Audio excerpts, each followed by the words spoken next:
Good evening, San Bernardino. Welcome. I hope you guys are having a super fun, happy Halloween. I wanted to stop in tonight because we have a council meeting coming tomorrow.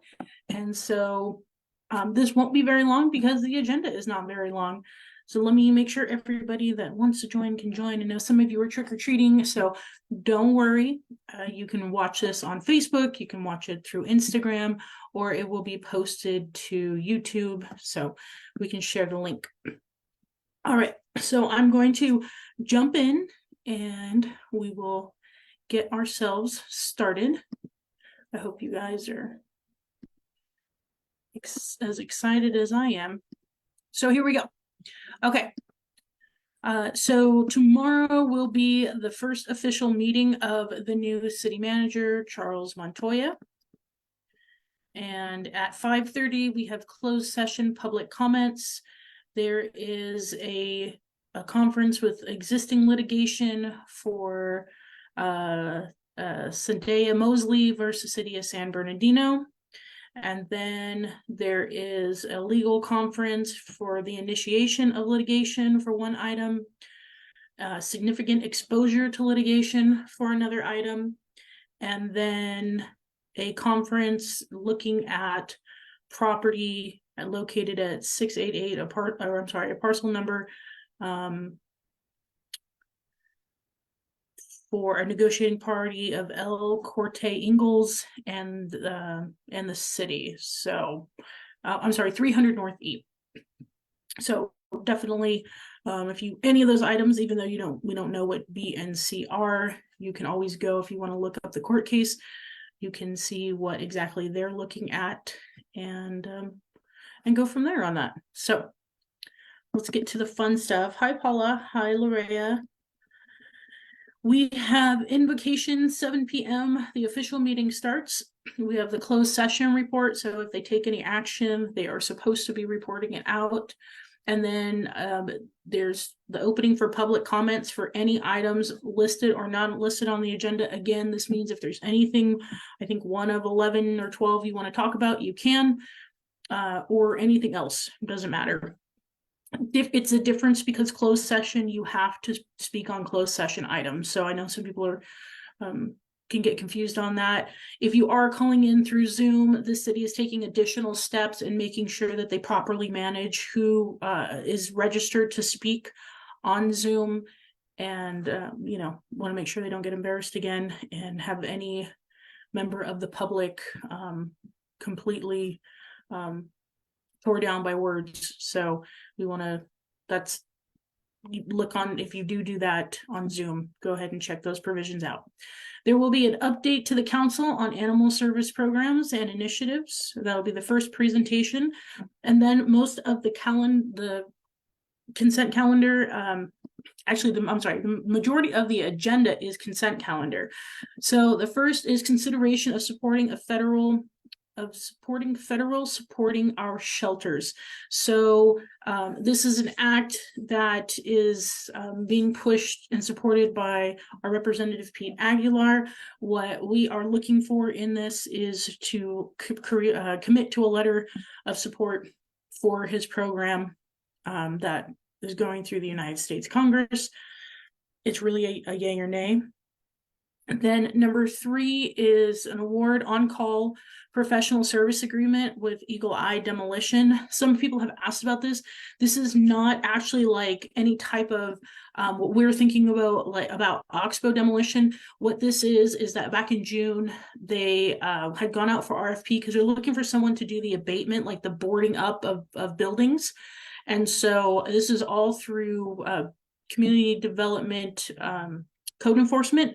So they would work with code enforcement to tack up any buildings that need it. So that's the clarification that some of you were asking for.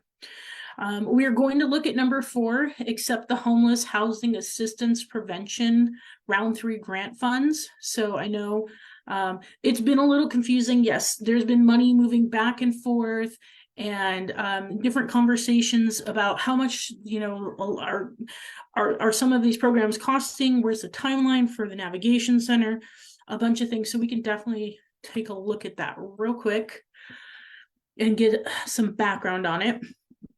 So on September 25th, 2023, the County of San Bernardino Continuum of Care awarded the city $808,358.87 through the Homeless Housing Assistance and Prevention Round 3 grant to help operate and its permanent navigation center to assist unhoused men and women with interim housing and wraparound supportive services. So that is what this is all in that discussion.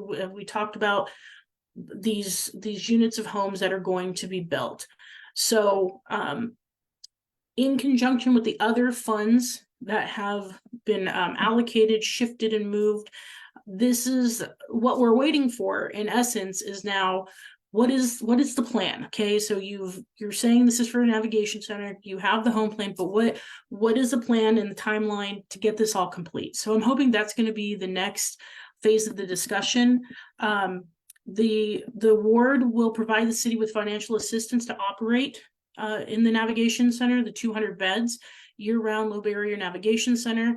The navigation center is supposed to provide case management, substance use counseling, behavioral health services, physical health services, housing navigation, tenancy support, life skills training, literacy classes, rental and utility assistance for those who are at risk of becoming homeless, and pet care. This is really important, and I think it speaks to the conversation that we kind of have about homelessness in general is, well, are you just going to put everybody in houses, or how does it work? Well, what we know is housing everybody is not a solution. It doesn't work, especially if you cannot live in housing for whatever circumstance. It could be mental illness, it could be addiction, it could be an adversity to coming back into a normal way of living. Whatever that is, what the county has designated and what research really supports is that whatever your circumstance is, they want to be able to provide people with the necessary resources to keep them off the street. So if you are suffering from substance abuse issues, there is the counseling right there. We're not traveling, we're not moving people, they're not going out and getting this assistance on their own.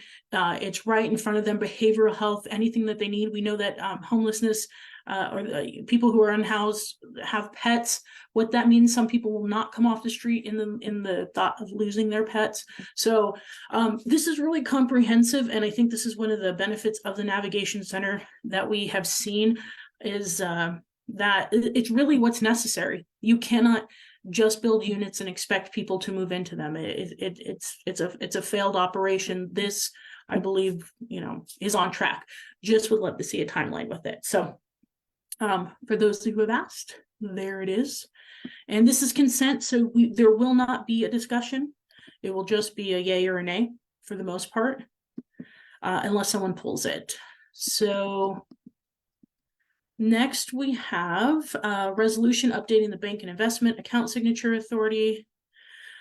You guys wanted to look, okay, so hang on, let's look at what they're talking about. This is for who can basically sign. That's what a signing authority is. So the city and successor agency must update bank and investment account signatures authorizing on file for various financial institutions that hold the city and successor agency funds. This is Wells Fargo, US Bank, Bank of New York.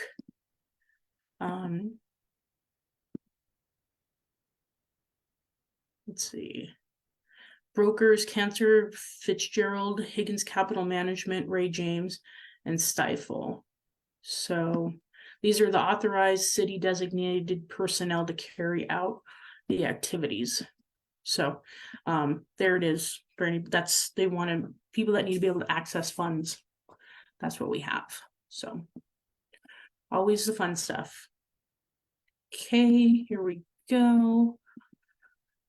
Professional service agreement with AdminShare for workers' compensation, third-party administrator services. That is nothing out of the ordinary for workers' comp.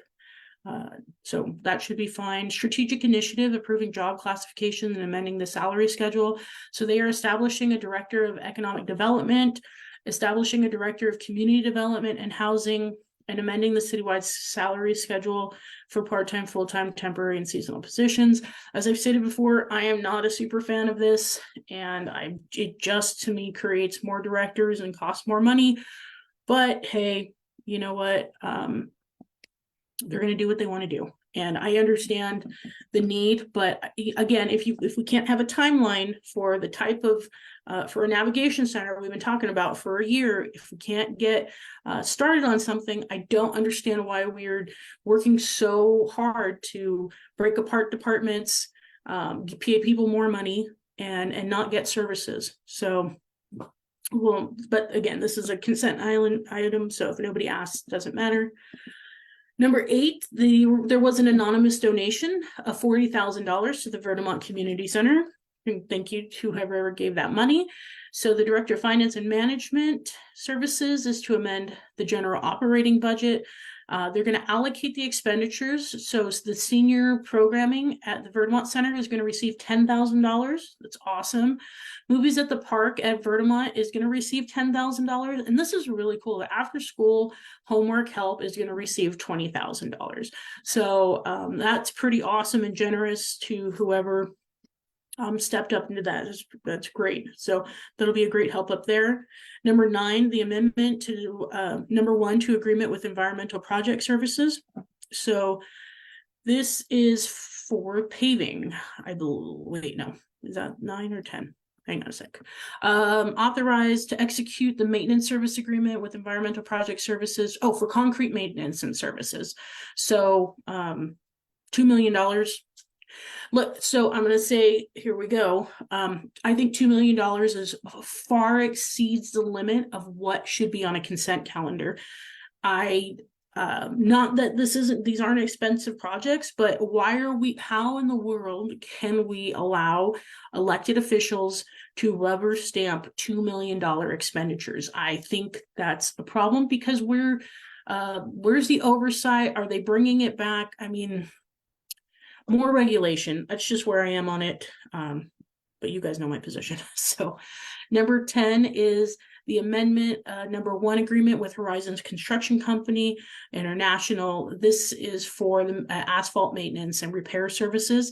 And again, here's $2,450,000 just through a consent item. So we're looking at roughly almost $4.5 million of just, yes, problematic to me, really is. And let's take a little bit a deeper look at it. And it's really the amount. It's truly the amount. If it was a 50,000, not so much. So this is a purchase order in the amount of $2.45 million is requested from the asphalt maintenance repair with Horizons Construction. These services utilize citywide street repair maintenance. We know that capital improvement, that's fine. The operations division manager, Public Works, is responsible for the maintenance and repair of cleaned up city-owned infrastructure in collaboration with the engineering. So on February 1, the mayor and council were presented with a staff report recommending the issuance of an annual purchase order of $450,000 for asphalt maintenance and repair services with a low bidder, Horizon Construction International, at the meeting. The mayor and council adopted the resolution authorizing the city director of administrative services to amend the general fund, operating fund, execute an agreement. On June 21st, the mayor and council adopted resolution 2308, authorizing the agency director of administrative services to allocate $3 million of the general fund balance designated to the capital contingency reserve for street repairs and sidewalk projects. Of that amount, $2 million was earmarked for street segment repairs and related maintenance. The city has 1,300 lane miles. We're good, all that. As a result of the increase in medium-sized repairs, O&M division began looking into alternatives. So to ensure our council conducts timely and first-rate repair for deteriorated street segments, staff is requesting a revised purchase order to allot that $2 million on top of the $450,000 purchase order for the total of $450,000. Okay, here's the thing. Here's the thing, guys. How do we account for this? Because from what I've reviewed and what I've looked for, where is the report back to the council? Where are the invoices stating this is the street? You know, they gave them a list, correct? They gave the council put together a list, and these are our priorities. This is what we want to pay. Da da da da da. Okay, great. 2.4 million. Where's the oversight? That's the issue, not the paving. The oversight on the $2.4 million. I think, and this is just my opinion, one of the people who does have a very good history of pulling stuff, looking for accountability, is Theodore Sanchez. I know, hold your breath, but yeah, he's and he has had a good history of asking for oversight in large funds. I don't know if he will. I would hope that as he sees these, almost $4.5 million, he may continue on with his track record, may or not, of asking for reports to see what's been done and how much. So we'll see what happens. Okay, that's the consent calendar. And then we have a discussion item, proposed administrative policy establishing the municipal volunteer program, MVP, for the offices of the elected officials. Okay. A couple of you have already said, will I cover this? Absolutely. Here we go. So in April of this year, the mayor and council unanimously voted to have the administrative policy establishing the municipal volunteer program for the offices of elected officials brought forward for consideration. The policy will outline the process for requesting, onboarding, and offboarding volunteers, including interns, in the office of the mayor and city manager. Establishing the policy has no financial impact. So this is just the policy, but once policies are established, then they can be implemented. So let's take a look. The Municipal Volunteer Program is the perfect opportunity for the community to get involved in civic activities.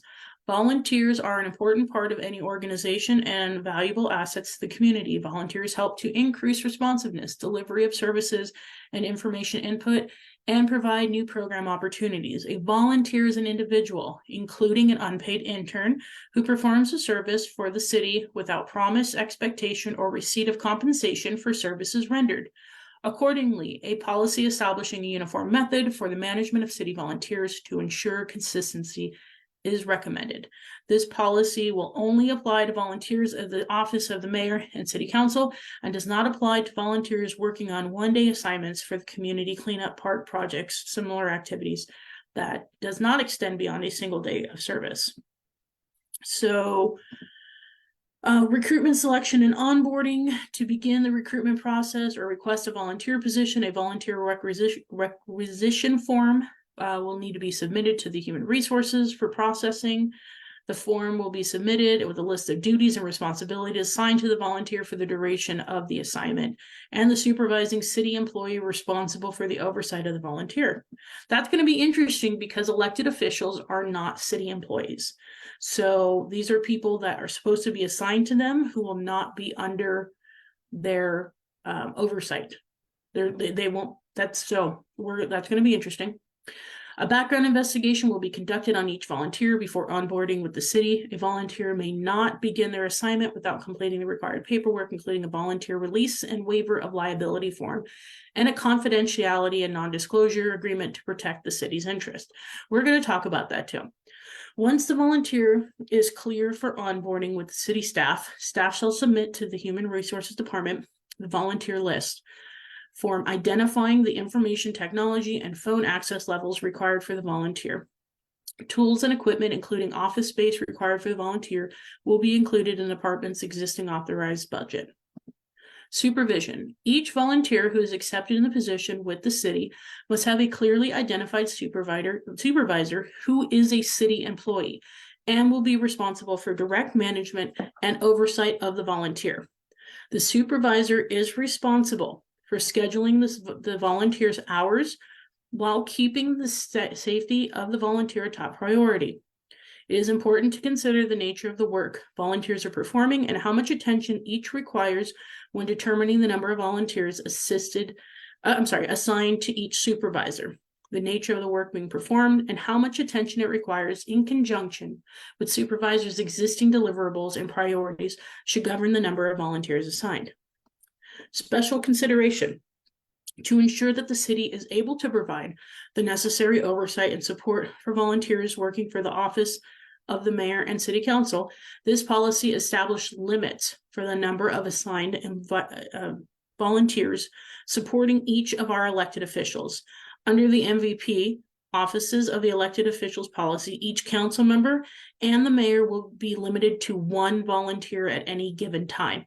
Additionally, to avoid any conflicts with the Political Reform Act and the use of city facilities and resources for political purposes, a city volunteer working in an elected official's office cannot simultaneously work or volunteer on an elected official's campaign. At the end of the assignment, the offices of the mayor and city council will notify the Human Resources Department and submit the form to turn off all access levels to city systems and process any other necessary paperwork, such as the Department of Justice forms and subsequent notifications of activities.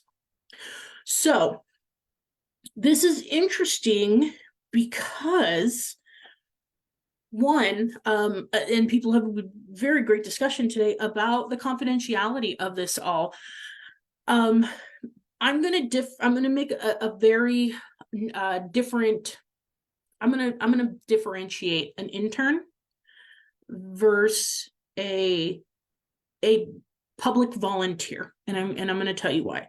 So to be an intern, to be classified as an intern, as far as my understanding and knowledge of the civil service rules of the city of San Bernardino, you have to be in school.